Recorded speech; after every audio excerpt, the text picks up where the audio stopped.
the average daily range indicator, which is offered for various platforms on the TradingFinder site.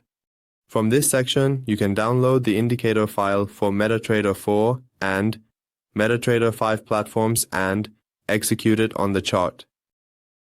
Additionally, traders can refer to this page to understand how the indicator works and operates. From the Navigator section, we select the indicator file, and by dragging the file onto the chart, we execute the indicator.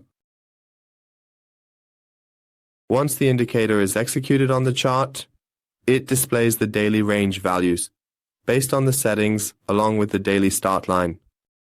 Traders can identify the price movement range based on this indicator, which suggests the likelihood of price movement within this range.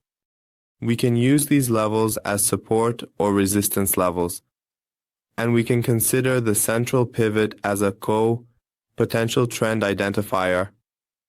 If the price moves below this line, we can predict a downward trend, and if it breaks above the line, we can anticipate a potential upward trend in the market.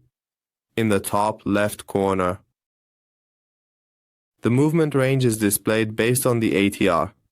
If the price moves above or below the upper or lower level of the range, it moves based on this ADR and considers a fixed range for that day, ADR, in the settings section.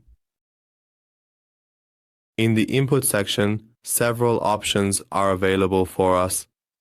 In the first part, you can set the ADR calculation period, choose the type of line for highs and lows, adjust the size of the high and low lines, and finally, you can change the color of the daily highs and lows to your desired color here.